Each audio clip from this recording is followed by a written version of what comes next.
kita bisa mengangkat kesejahteraan rakyat kita. Tidak mungkin kita kuat kalau rakyat kita miskin. Tidak ada negara miskin yang kuat. Untuk itu kita harus keluar dari kemiskinan. Kita harus berjuang untuk mengangkat rakyat kita masing-masing dari kemiskinan. Dan untuk itu dibutuhkan pemerintah yang bersih. Hanya dengan pemerintah yang bersih kita bisa mencapai kemakmuran. Saudara-saudara sekalian, tantangan kita bukan hanya Palestina. Kita menghadapi tantangan di mana-mana, sebagaimana saya katakan. Tantangan ini merupakan sumber kelemahan, yaitu kemiskinan, kelaparan, korupsi, ketimpangan pendidikan, dan ketidakmampuan mengelola dan menjaga sumber daya kita masing-masing. Karena itu tema pertemuan perkumpulan saudara-saudara tahun ini sangat benar dan sangat strategis.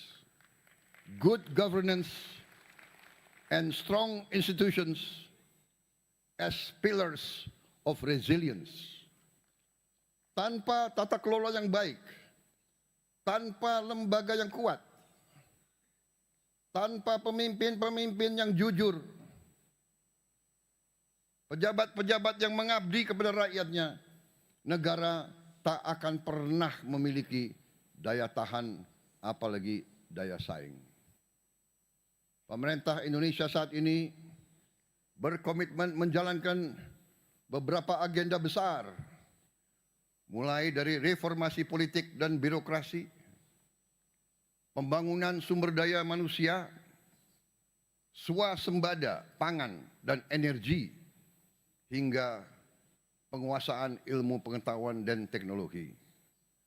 Karena kami percaya solusi bagi masalah dunia dimulai dari bangsa kita sendiri. Apakah bangsa kita masing-masing berhasil mengatasi masalah internalnya sendiri?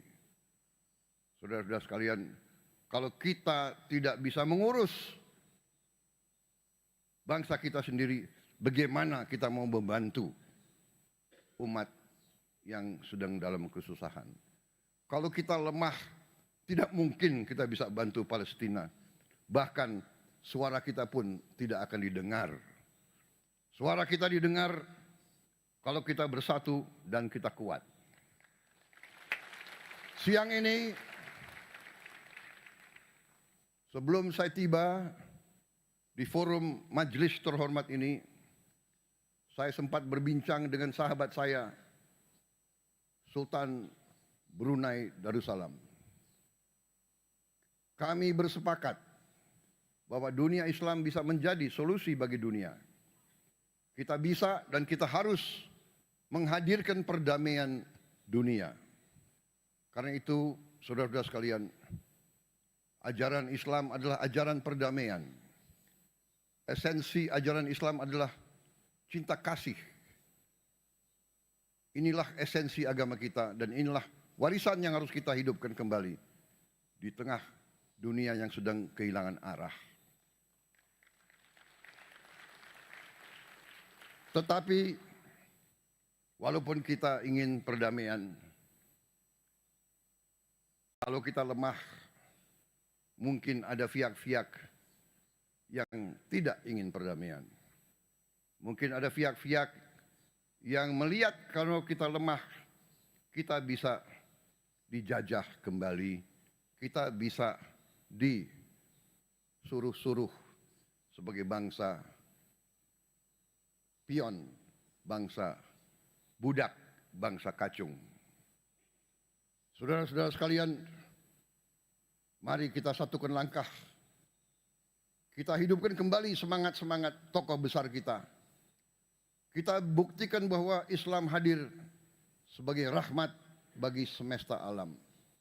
Saudara-saudara sekalian, marilah kita merapatkan barisan kita, atasi semua perbedaan kita, melangkah ke depan dalam persatuan. Terima kasih. Wassalamualaikum warahmatullahi wabarakatuh. Salam sejahtera bagi kita sekalian. Salam salve om, santi santi om, namo buddhaya. Salam kebajikan, rahayu rahayu. Terima kasih. Mr. President, we invite you, accompanied by the Speaker of the House and the President of the 18th PUIC, to strike the Gendang Tabui together as a symbolic act to mark the official opening of this prestigious conference.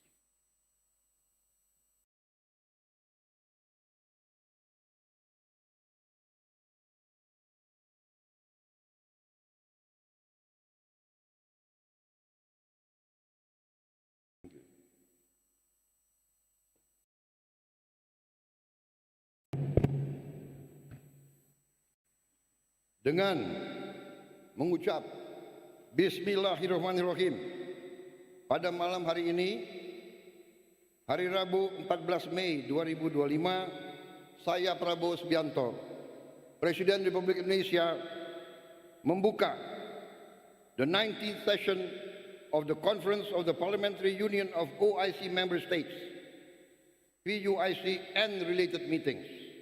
Thank you very much.